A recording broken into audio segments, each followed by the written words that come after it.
Halo teman-teman semuanya. Nah, sekarang kita akan masuk ke dalam pembahasan kasus dari sekuritas konversi.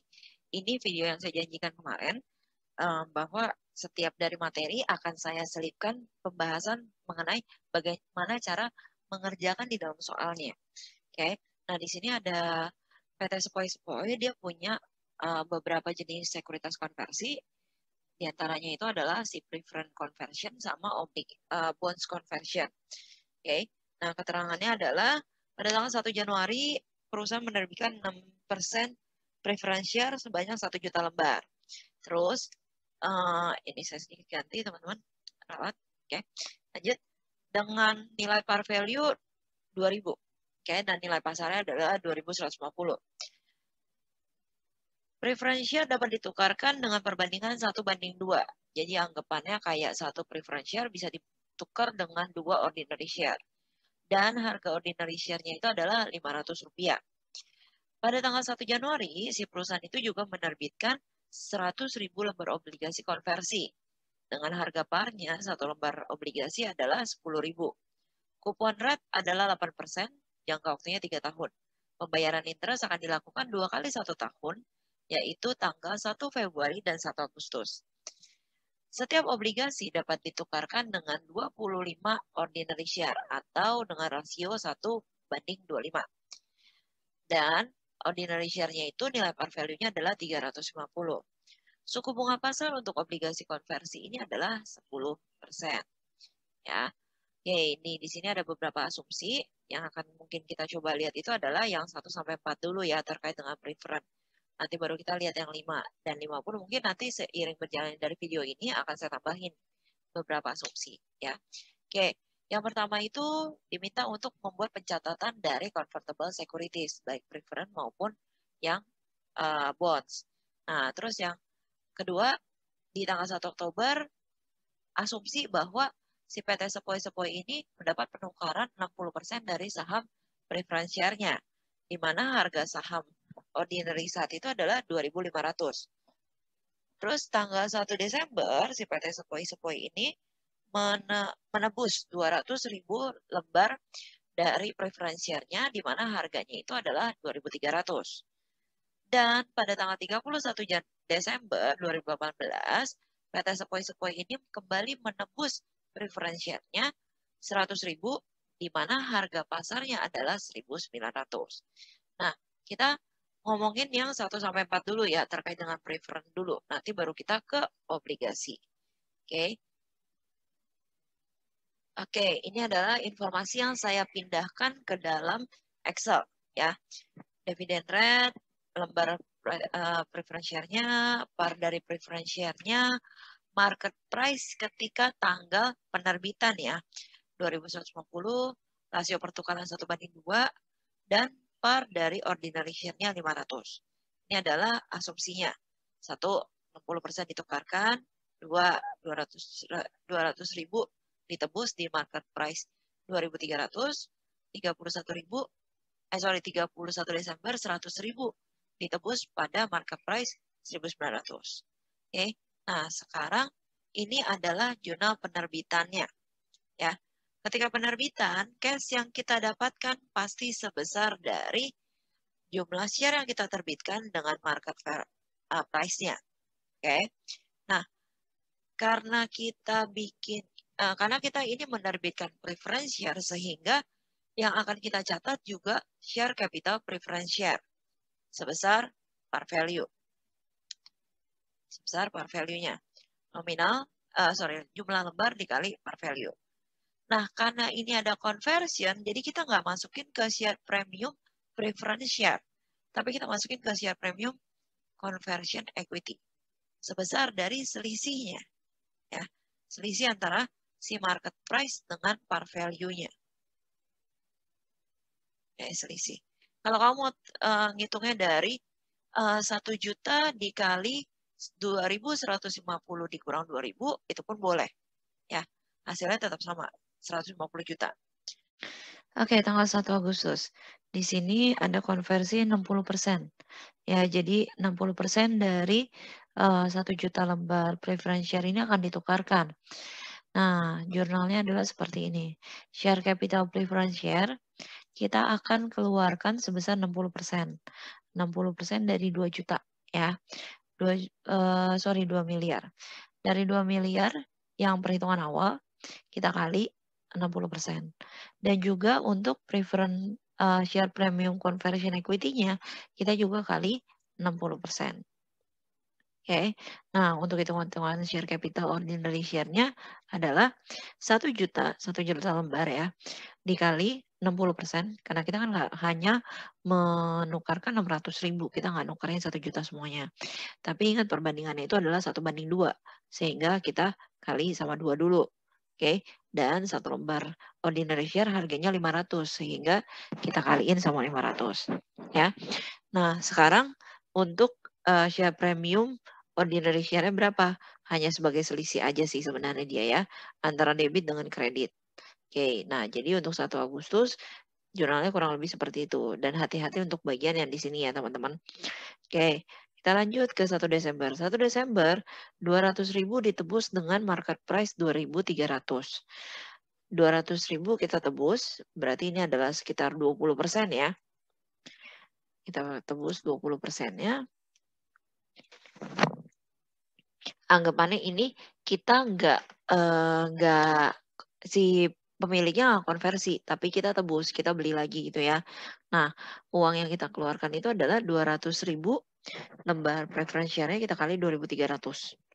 Terus untuk capital share premium, capital share preference share-nya pasti juga kita ngambil 200.000 kali 2.000. 2.000-nya dari mana? Dari par.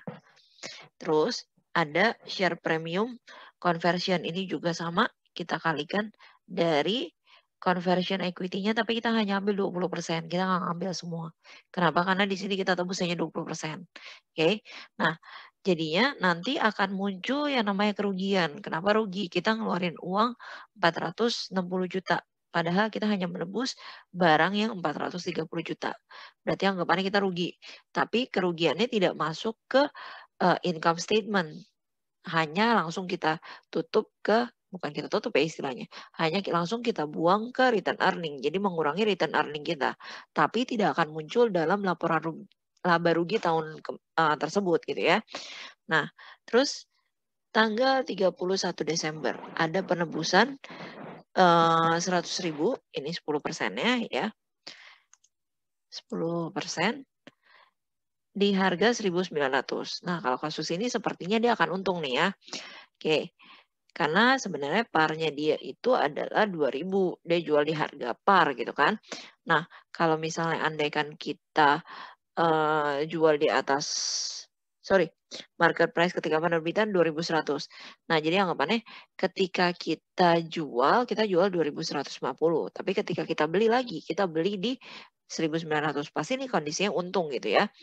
Nah, jadi share capitalnya kita ambil 100.000 juga dikali sama par. Terus share premiumnya, share premium conversionnya kita ambil 10% doang ya. Atau kita ambil 100.000 kali 150. 150 itu selisih antara 2.150 dengan 2.000. Oke. Nah, ini coba saya perkecil dikit ya. Supaya kelihatan. Ups. Nah. Nih, kalau kalian lihat itu adalah 150. 150 dari mana sih? 150 adalah dari 2.150 dikurang 2.000. Harga marketnya dengan harga parnya. Oke. Atau kalau misalnya mau kamu hitung bikinnya begini juga boleh nih. Ya. 150 juta dari yang share premium conversion equity kamu kali sama 10%. Sama aja hasilnya segitu ya. Oke. Nah, dalam kasus ini kita hanya mengeluarkan cash sebesar 190. Padahal kita menebus barang yang harganya 215 anggapannya gitu ya. Nah, berarti kita punya keuntungan. Keuntungannya sebesar 25.000. Nah, kurang lebih untuk preference sih gitu ya teman-teman ya. Karena preference itu jatuhnya dia hanya ada dua kemungkinan. Yang pertama itu adalah dikonversi atau yang kedua itu adalah ditebus. Jadi dia cuma punya dua kemungkinan ini sampai dengan kepemilikan itu pindah gitu ya. Kalau misalnya selama kepemilikannya belum pindah, pasti dia tidak akan apa namanya Jadi kepemilikannya hanya akan tetap dipegang. Jadi kalau misalnya selama nggak konversi, ya udah tetap jadi preferensial biasa. Tapi kalau konversi berarti dia akan jurnalnya kurang lebih seperti ini, ya. Tapi paling angkanya dong yang beda. Kalau misalnya penembusan kurang lebih seperti ini. Hati-hati sama return earning-nya, dia untung atau rugi gitu ya. Oke, nah kita lanjut ke bagian yang bonds, oke. Oke, nah sekarang terkait dengan bonds, ada beberapa asumsi ini yang saya pakai gitu ya, supaya bisa mengcover semua materi yang sudah kita bahas gitu sebelum-sebelumnya. Yang pertama, ditebus tanpa konversi. Ditebus tanpa konversi pada akhir periode nih ya. Saya tambahin.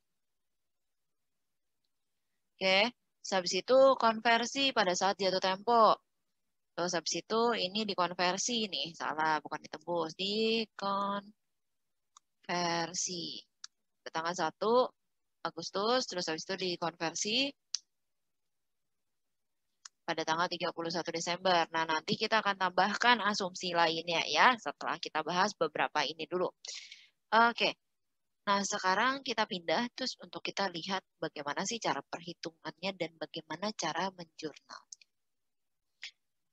Oke, ini adalah beberapa informasi terkait dengan bonds tersebut ya. Yang pertama, bondsnya itu diterbitkan tanggal 1 Agustus, diterbitkan 100.000 lembar pada par value 10.000, maturity-nya 3 tahun, pembayaran interest, sorry ini typo, pembayaran interest 2 kali 1 tahun, jadi total N-nya, kalau misalnya kita mau ngitung PV, kalau misalnya terkait dengan bonds, pasti kita ngitung PV dulu gitu ya, bikin tabelnya.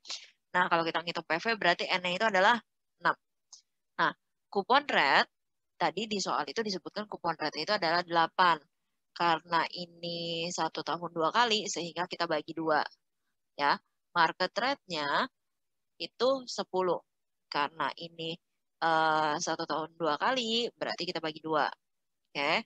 Sehingga prinsipalnya, kalau kita lihat, prinsipalnya itu adalah 1M. Ya. Dan interest-nya setiap kali pembayaran itu adalah 40 juta. Rasio perbandingannya 1:25. Ya, 1:25. Ini kayaknya harus saya custom lagi deh. Oke. Bentar ya.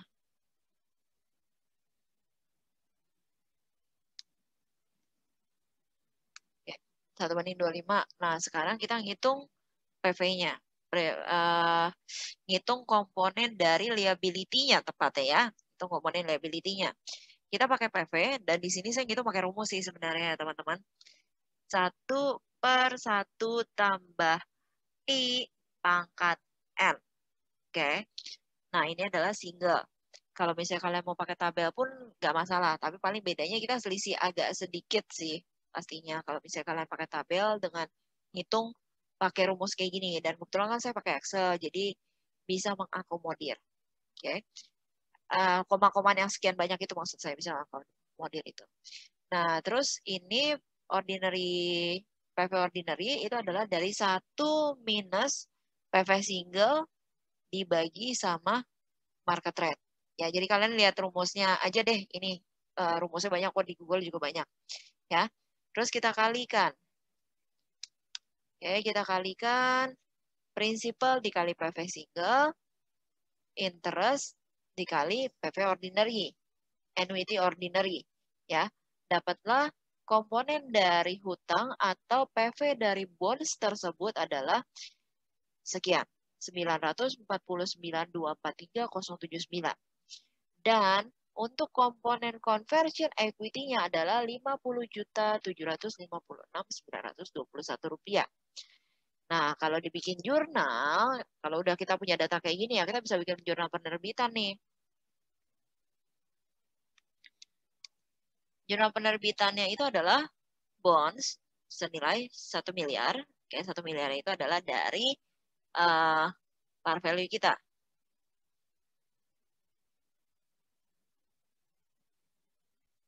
Nah, oke teman-teman. Jadi untuk penerbitannya, case-nya kita sesuai dengan prinsipal, bonds-nya sesuai dengan nilai PV dari obligasinya, dan share premium conversion equity-nya ini adalah dari selisihnya ya. Oke, nah kalau misalnya asumsi pertama tanpa konversi, ya berarti tinggal bikin aja jurnal begini gitu. Karena di akhir periode tuh nanti si obligasinya itu akan pasti 1M.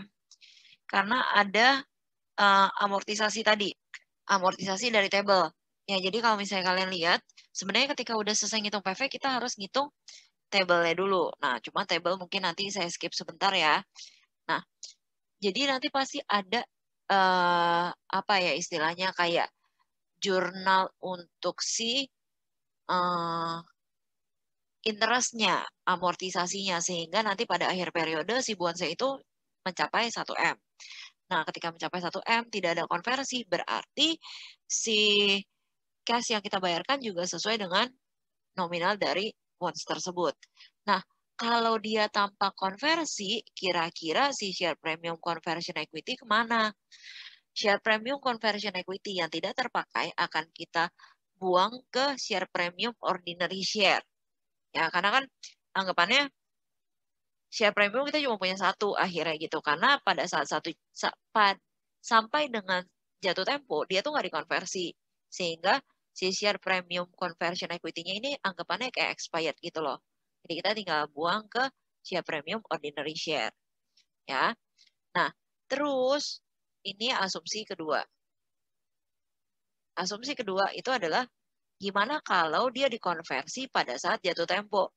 Jadi udah jatuh tempo di periode ke 3 tahun itu atau periode ke-6, dia baru konversi. Bisa aja. Bonds yang kita hapus 1M, share premium yang kita hapus juga totalnya full 50 sekian, ya, karena kan dia udah jatuh tempo gitu ya. Dan ini dikonversi 100%.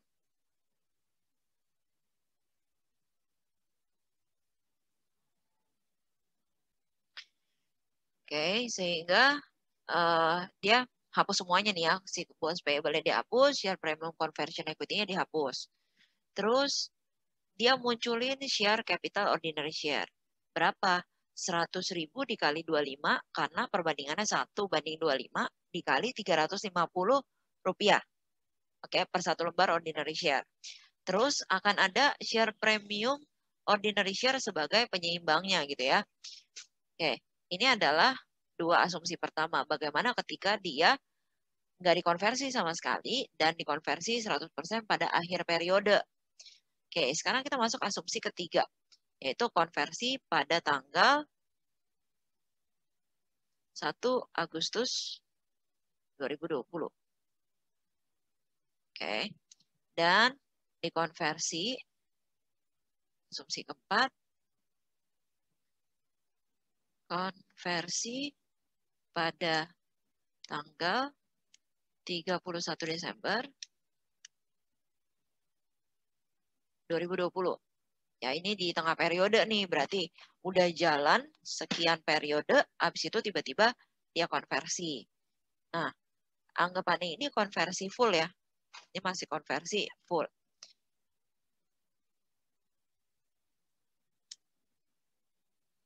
Oke, di tanggal sekian. Ini juga konversi full. Bedanya apa sih? Kalau di tanggal 1 Agustus, itu kita nggak harus ngitung di luar table. Ya, karena kita udah bikin tabel amortisasi. Kita nggak harus bikin di luar, kita nggak harus ngitung CA atau ngitung book value di luar dari si tabel. Karena pun tinggal pakai aja tabel gitu ya. Nah, tapi kalau untuk tanggal 31, kita harus ngitung lagi nih. Karena nggak ada tanggal 31 di tabel. Jadi kita harus ngitung lagi. Dan ini yang mungkin akan bikin jadi agak lebih ribet gitu ya. Nah, oke, kita lihat ya. Dia bilang konversi pada tanggal 1 Agustus. Oke, untuk pembuatan tabel, ini konversi di tengah periode, itu pasti butuh tabel. Oke, tabelnya ini, teman-teman ya. Sedikit review ya, kalau ada yang lupa. Periodenya 2 kan ya. 1 Agustus, 1 Februari, 1 Agustus, 1 Februari, 1 Agustus, 1 Februari, dan selanjutnya. Sampai 3 tahun nih berarti ya. Itu oh, ini periode ke-0 ya teman-teman, hati-hati. 1, 2, 3, 4, selama 6 periode. Ya. Nah, cash payment ini adalah yang benar-benar dibayar sama si perusahaan interestnya. Ya. Oke, terus dia punya CA. CA ini dari mana sih? Dari hitungan PV. Oke. Ini sini. Oke. Nah, terus interest expense ini adalah CA dikali market rate. Ya, CA dikali market rate, amortization ini antara si cash payment sama interest aja sih mana yang lebih gede. Nah, tapi karena kasusnya ini adalah pasti diskon, itu berarti interest expense dikurang interest payment. Interest expense dikurang cash payment. Terus nanti ditambahkan, ya CA-nya ditambahin. CA sebelumnya ditambah amortization. Oke, dan itu seterusnya sampai ke bawah sehingga menghasilkan 1M. Nah, dia menebus, ya dia menebus di tanggal 1 Agustus 2020. Berarti dia nebusnya di sini nih tanggalnya. Ya, CA-nya adalah sekian. Oke. Nah, berarti bonus payable yang kita hapus itu bukan 1M, tapi senilai dari CA tanggal 1 Agustus 2020. Terus karena dia konversi 100%, maka share premium conversion equity kita itu akan hapus semua. Oke, ini dari share premium di sini nih. Atau dari yang komponen equity-nya. Terus akan muncul share capital ordinary share. Saya tulis OS aja di sini ya. Sama kayak tadi, karena semua kan ya. 100.000 dikali 25 dikali 350. Oke. Nah, yang beda apa? Share premium ordinary share. Ini cuma selisih sih sebenarnya. Ini tambah ini dikurang sama. Nah, yang bedanya apa sih? Bedanya di si share premiumnya gitu ya. Nah ini adalah untuk yang konversi di tanggal 1 Agustus. Jadi kita akan ngambil dari CA-nya. Nah, ini masih gampang ya. Nah, yang agak ribet mungkin di sini nih teman-teman. Di tanggal 31 Desember. Ada beberapa step yang harus kita buat dulu sebelum kita istilahnya kita masukin ke jurnal ya. Yang harus kita hitung terlebih dahulu itu adalah terkait dengan berapa CA yang di tanggal 31 Desember. Nah, cara ngitung CA-nya gimana sih? Saya di sini ya. Sedikit pindah ke sini. Oke, kita ngitung dari cash payment-nya dulu. Cash payment. Seharusnya berapa sih cash payment accrued? Ini untuk dari 1 Agustus 2020 sampai dengan 31 Desember 2020. Berarti ada Agustus, September, Oktober, November, Desember. 5 bulan. Ya. Nah, jadi si cash payment di sini, 40 juta yang ada di barisan sini, itu kan untuk 6 bulan. Ya, berarti kalau misalnya kita mau hitung, berarti 40 juta dikali 5/6. Kenapa per 6? Kenapa bukan per 12? Karena ini adalah termnya itu 6 bulan. Oke. Hasilnya adalah 30, sekian. Oke, terus kita hitung interest expense yang accrued-nya. Sama ini interest expense yang accrued di tanggal 1 Agustus sampai dengan 31 Desember. Nah, kalau interest expense itu kan ngambilnya dari saldo CA terakhir, kita kali sama market rate kan ya, sama I-nya. Nah, jadi kita ngambil yang ini, angka CA terakhir sebelum tanggal 31 Desember itu, terus kita kali 5%. Tapi jangan lupa, ini hanya 5 per 6 bulan. Ya, 5 bulan dari 6 bulan. Jadi hasilnya 40 sekian. Ya. Oke, jadi CA-nya, CA tanggal 30, CA ini carrying value ya, carrying amount. 31 Desember 2020 itu adalah dari carrying amount tahun sebelumnya atau periode sebelumnya ditambah dengan selisih ini. Selisih ini plus ini. Ya. Ups, sebentar. Oh, ini saya tidak selisih kan, malah saya tambah. Oke. Nah, jadi hasilnya adalah 988,964,475. Ya, nah ini adalah bonds payable ya. Jadi bonds payable-nya adalah senilai sekian. Oke. Terus karena kita sama sekali lagi konversi semuanya,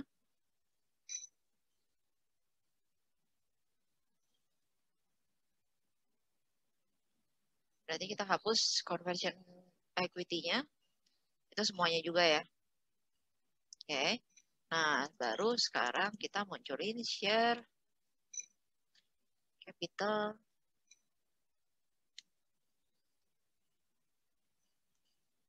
ordinary share senilai sama kayak tadi, hitungnya dari 100.000 lembar dikali 25 dikali 350. Oke, terus share premium ordinary-nya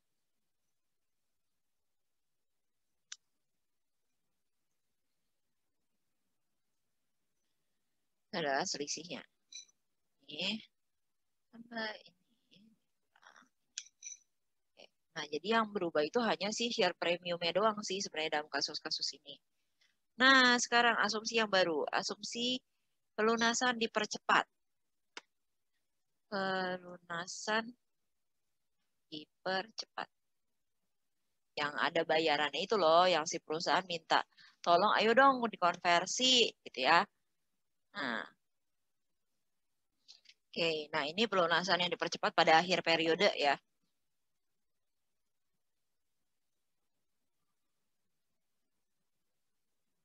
Terus habis itu ada nanti yang terakhir, yang keenam, pelunasan dipercepat.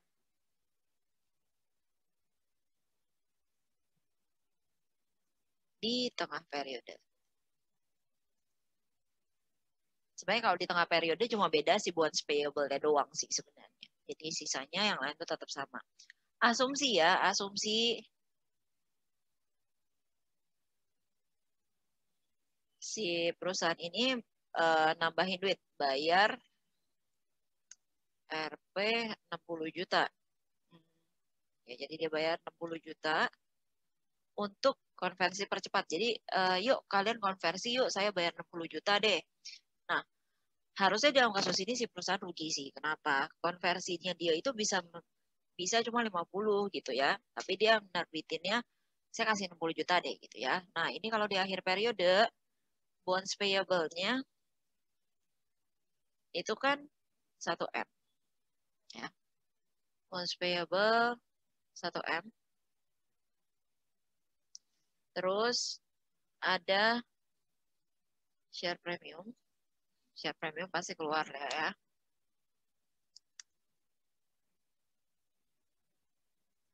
Share premium conversion karena kan dikonversi.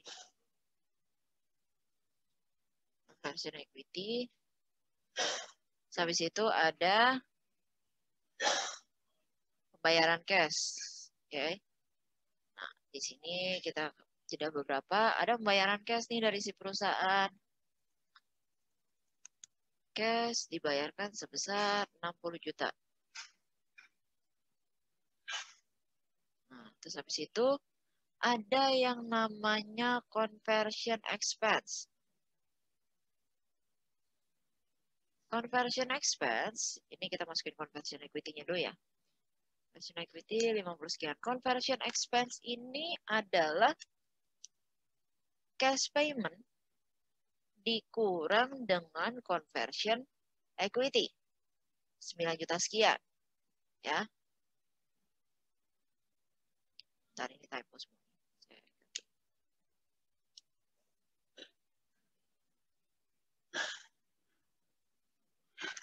Oke, nah terus habis itu akan muncul yang namanya sama seperti biasa, pasti akan muncul si ordinary share-nya kan ya.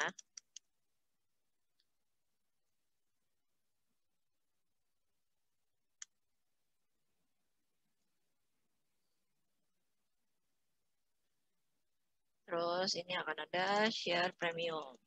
Oh, share capital, sorry. Kalau share premium sama share capital mah kebalik-balik masih nggak terlalu masalah ya teman-teman ya. Ini kita ambil dari yang tadi. Tadi kita udah ngitung, cara ngitungnya udah tahu lah ya. Nah, terus sekarang kita selisihkan. Nah, si share premium itu hanya akan selisih pokoknya ya teman-teman ya.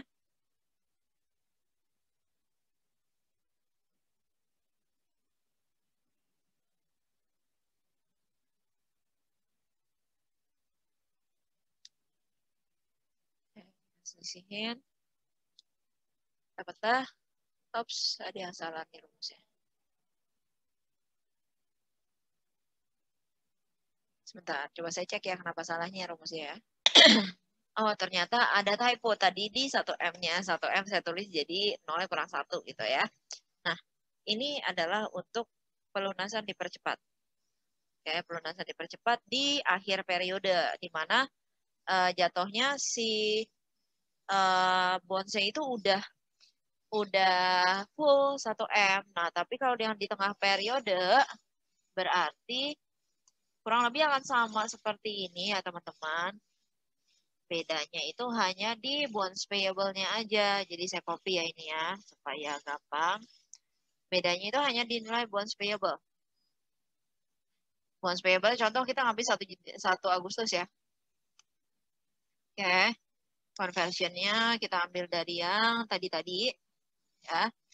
Terus ini juga tidak berubah ya teman-teman. Tidak berubah. Nah, yang akan berubah itu adalah ini. Oh, ini juga kabur nih rumusnya. Ya. Oke. Ini gini, kurang lebihnya. Bonds payable-nya ini yang dipercepat di tengah periode 1 Agustus 2020. Ya. Nah, ini adalah asumsi-asumsi yang saya berikan. Kayaknya sih masih ada satu asumsi lagi. Coba saya cek ya sebentar ya. Asumsi terakhir sepertinya. Nah, di sini adalah penembusan di tengah periode tanpa konversi. Jadi dia nembus si bonds conversion ini, tapi nggak pakai konversi. Nah, di sini ada asumsi yang saya tambahkan. Ini saya contohin di tanggal 1 Agustus ya. 1 Agustus 2020. Oke. Nah, asumsinya adalah nilai pasar dari conversion bond, nilai pasar dari conversion bond atau berapa yang harus dibayarkan itu adalah 995 juta. Dan nilai dari bond sendiri itu adalah 90 juta. Oke, kalau misalnya kita lihat CA-nya, CA dari bonds itu adalah di angka sini ya, sekitarnya ya. 981 nih. 981405896. Ya, ya. Oke. Nah, jadi sekarang kita hitung dulu mengenai loss on repurchase. Kenapa loss? Ini ketahuan pasti loss karena nilai dari bondsnya itu sebenarnya cuma 981, tapi si perusahaan itu akan membayarkan dengan nilai wajar 990 untuk bondsnya doang. Jadi loss on repurchase on bond, on conversion bonds. Nah, itu adalah dari 990 juta dikurang, oke, dapat 8 juta sekian. Nah, terus ada lagi. Nah, sebenarnya kan anggapannya kalau 990 995 ini yang harus kita bayarkan atas conversion bonds. Padahal bonds itu sendiri harganya hanya 990, berarti nilai dari share premium conversion-nya yang harus kita hapus nih ya, share premium conversion equity yang harus kita hapus adalah sebesar 995 dikurang 990. Oke, hasilnya adalah 5 juta. Nah, baru setelah ini kita bisa masukin jurnal. Jurnalnya adalah, pasti kita hapus bonds payable, karena kan udah ditebus ya. Bonds payable sebesar nilai CA tanggal 1 Agustus 2020. Habis itu ada loss on repurchase on conversion bonds. Itu senilai 8 juta sekian ini. Terus ada share premium yang akan kita masukin.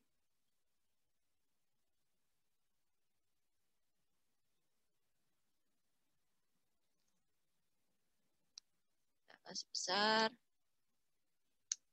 Oke. Dan terakhir pasti ada cash yang kita keluarkan ya.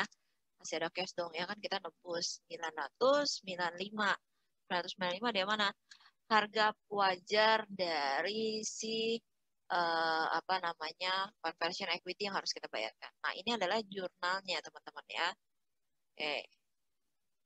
Jadi silahkan boleh diperhatikan kembali. Kalau masih ada yang agak bingung, boleh di playback videonya supaya kalian paham. Oke. Dan saya harap walaupun kita buy online, kalian tetap semangat untuk belajar ya. Dan kalau ada pertanyaan silakan boleh ditanya di komen di bawah atau juga boleh ditanya melalui forum perkuliahan kita ya. Ini ada 5 asumsi, saya bikin sampai banyak banget supaya lengkap pembelajarannya ya. Oke, jadi nanti kalau misalnya ketemu soal nggak bingung lagi. Nah, karena saya cuma ngejelasin secara teori, latihannya nggak pernah gitu ya. Nah, ini sudah komplit teman-teman, jadi silahkan dipelajari ya. Oke, see you next topic. Bye-bye.